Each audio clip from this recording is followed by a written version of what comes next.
Hi everyone, as a car guy and father of 2 kids who recently transitioned to booster seats, I want to share my experience with a rear-engine 4-seater sports car and a mid-engine 4-seater sports car and how they served our family. Also want to share my perspective of owning an EV versus a hybrid, as we have both at our house. This is an end of 2024 update on what's on my garage.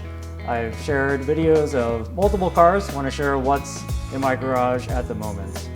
Let's dive into it with my 2021 Tesla Model S Plaid. The Model S Plaid is my daily driver. I consider this to be the best daily driver that I've had. I used to commute in sports cars to include an S2000 CR, a Mazda Miata 997.1 Carrera S, and I also had some more comfortable cars and sports sedans to include a 970 Panamera GTS, an F80 M3, and a Giulia Quattrofoglio, amongst others. I've had some more sensible cars to include a Honda Fit and a Toyota Prius. I've found the Model S Plaid to just be the best for me in terms of being comfortable, while also being fast and being stealth. I love how the car flies under the radar. The FSD has been a lifesaver. I primarily use the advanced autopilot feature because I'm on the highway, but it has been a lifesaver after a long day at the office when I'm just feeling tired, just being able to get home. And I've concluded that an EV is best for what I do, just not having to stop for gas when I just want to get to the office or get home, to not have to think about stopping. I just charge at home, and I also have a charger at the office where I can top off if needed. Last year I had looked at replacing the car with a Civic Type R. I purchased the Type R, was happy to get it at MSRP plus some fees. I had contemplated for a while about selling the Plaid because I had purchased the Type R before I sold the Plaid, and at the end of the day I decided to keep the Plaid, and I sold the Type R. Fortunately, the market was hot for the Type R, so I made off okay with that car without losing money. However, I've concluded an EV is best for what I do. Because of my car ADD, I continue to look. This year I looked at the Porsche Taycan and also the Macan EV. However, I like the more efficient packaging of the Tesla. So at this point, the Tesla is the keeper. We'll see what the future holds. My wife drives a 2023 Lexus RX350 hybrid. This is our 4th Lexus RX. We had a 3rd gen F Sport, a 4th gen F Sport, and a 4th gen 450 hybrid. We found the F Sport to be compromised in terms of the ride quality, and it just really wasn't worth it. There's no performance gain. It is really more aesthetics. We like the hybrid, especially with our kids being young, and when they were napping in the car, the hybrid was just the way to go at that time. We decided to go for another hybrid with the 2023. We're finding it to be much more efficient than the previous generation hybrid. We're getting about 10 miles per gallon more, between 35 and 37 miles per gallon.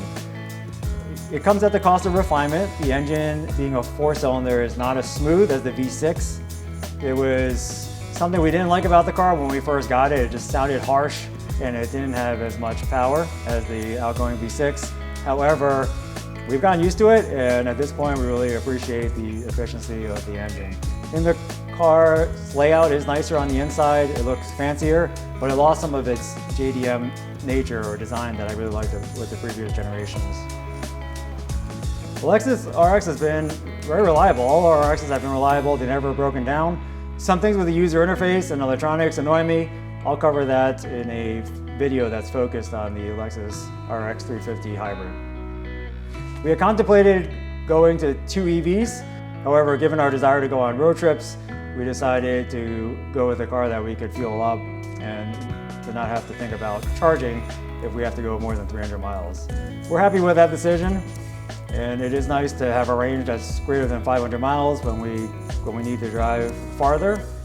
However, for daily driving, I think an EV would have been just fine, and we could have potentially rented a gas car for trips if we needed. In the garage are my 2020 Lotus Evora GT and my 2009 Porsche Carrera 4S cab.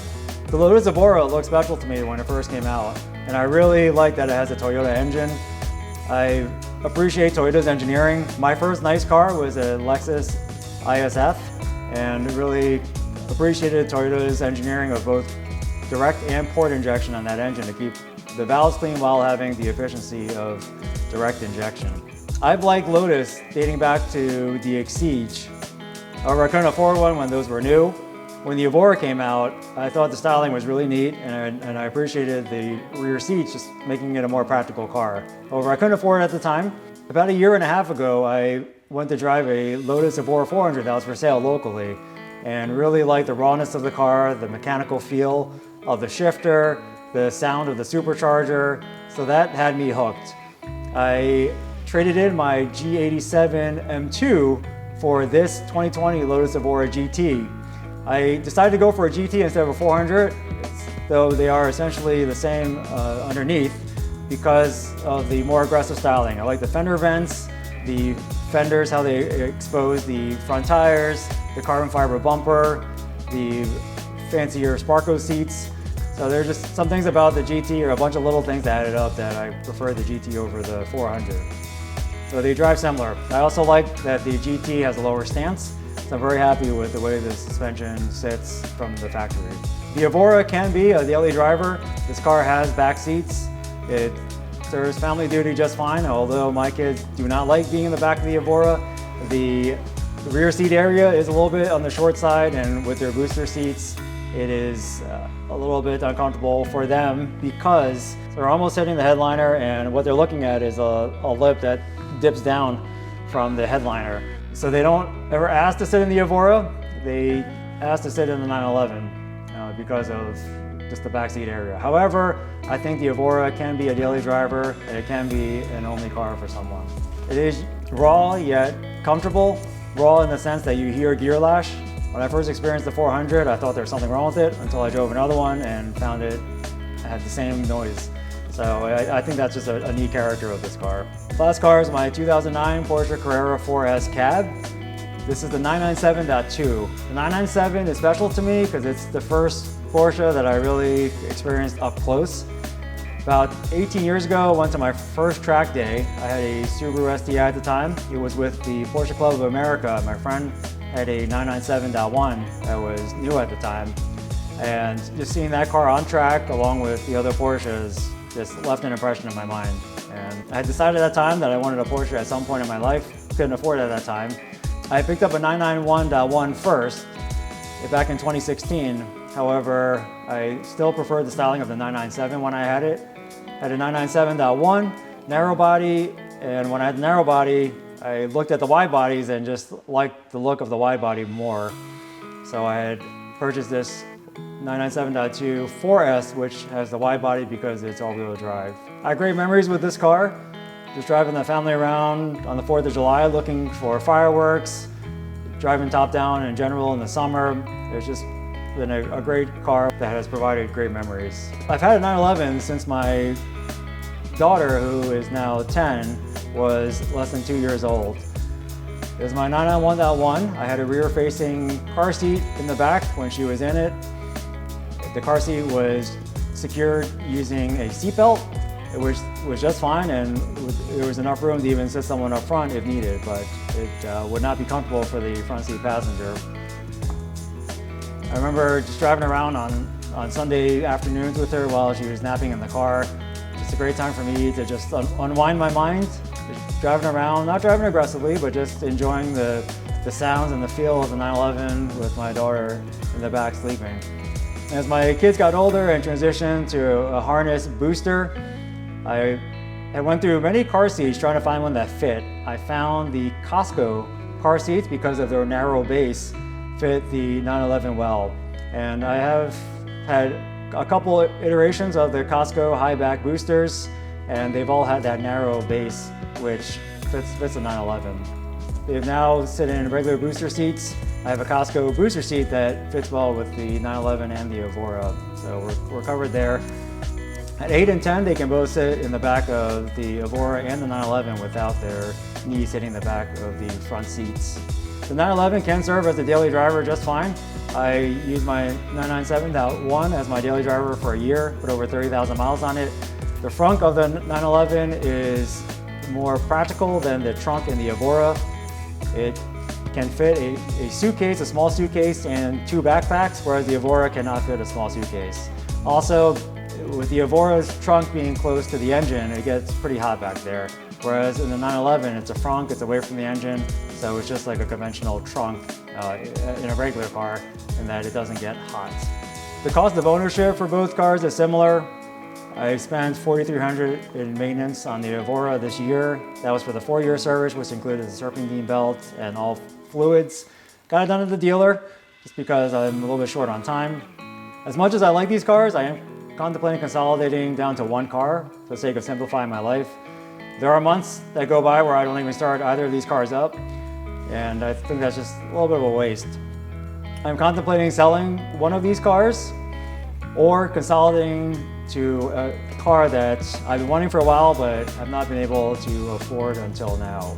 This would help with my storage situation. I only have a 2-car garage, and in the wintertime I typically put these cars in storage and have the daily drivers in the garage. It has already snowed here. Usually I try to move the cars before the first snowfall, but lost track of time and wasn't paying attention to the weather. I enjoy having sports cars that can also transport the family. However, I didn't use these cars as much as I had hoped this summer. Most of the time we had to just go somewhere quickly or we're in a rush, and I would just take the Tesla because it's just so easy to use that car. So at this point, I may go back to a 2-seater given the occasional use of the car. The Lotus, I ruined it for me for other cars. There were cars like the LC500, which I really liked before the Lotus. I revisited this past summer and thought it drove like a boat. It went from being a very dynamic car for me, from my perspective, to just feeling like a boat and just an experience I didn't really care for. I also test drove an NSX, the NC1, this past summer. It looks awesome, very aggressive styling. However, I thought it was just too much of a grand tourer for me. I just like a rawer feel. I like hearing gear noises and just the experience without the car being muted. This past summer, I also experienced a 991.2 Targa 4S, 718 GT4, 718 Spider, 981 GT4, amongst other cars. I found that the newer 911 was just too refined for me, and I just preferred the analog feel and the visceral feel of the 997.2 and the Evora. I had my first taste of McLaren with a 570S. Thought that was a very unique experience. Really liked the turbo noises, and just having the dihedral doors come up was a very unique experience. Aside from the price of McLarens, what used to concern me was the cost of maintenance. However, after spending about $6,000 in maintenance on these 2 cars in the garage this past summer, I realized that that's very similar to McLaren ownership. So with the McLaren being a dream of mine, with the P1, which I can't afford, I am contemplating getting into a McLaren. So one of the cars I'm considering is a McLaren 650S Spider. Really like the fact that you could put the window down in the back while the top's up so you can hear the engine. With the 650S essentially being a second generation of the MP412C, it's had some of its bugs ironed out during the MP412C's life cycle. So it is one of the more reliable McLarens, and the one I'm looking at is certified, though it's only for 1 year. So it has a 1-year warranty from McLaren, which can be extended, but it comes at a cost. The McLaren is a supercar experience with the dihedral doors, and it has a twin-turbo V8 that revs 8,500 RPM. And it just looks special. You don't see them on the road. I really like the GT4 and the Spider. However, I went to a Porsche driving experience this past fall and got to drive a 992 Carrera T and a 718 GTS 4.0 on the track back to back. And I've concluded I prefer the plantedness of the 911 over the agility of the Cayman. The second car that I'm considering is the 991.1 GT3 RS. That has been a dream of mine since they first came out. I drove one for the first time at J&S Auto House. You may have seen me in one of George Saliba's videos. I drove that a few weeks ago, and the car is as good as I had imagined. It is raw, handles with finesse, and also has brute force power. I was not expecting that combination from that car. I drove a 991.1 GT3 early in the summer, and the RS is just a different experience, even though They look similar, you know, the RS is more aggressive, but it was a different experience for me. The third car that I'm considering is a 991.1 or 991.2 Turbo S. This is the safe car of the bunch and would also serve family duty if needed because it has back seats. I didn't care much for the Turbo S until I drove one a couple of years ago. It was much more exciting than I had anticipated. I always thought the Turbo didn't sound good, at least compared to the NA cars. However, I was really blown away with the turbo noises inside the car and how special it felt. I haven't driven one since then, so I don't know if I would feel the same. Hoping to test drive one before I make a decision. You know, the other thing is I may just keep what I have or sell one, as I had mentioned earlier. What are your thoughts between those three cars that I had mentioned or just keeping the current stable? I'm really happy with what I have at the moment. It's just a matter of the thought of moving into a supercar that, you know, I had not been able to afford until this year. In 2025, I may dive into some of my other core values and core interests to include my faith, family, fitness, finances, business, and music. What would you like to talk about? If you have any questions on anything I've covered here, please leave them in the comments section. I hope all is well this holiday season. I thank you for supporting this channel. Thank you for watching. Bye for now.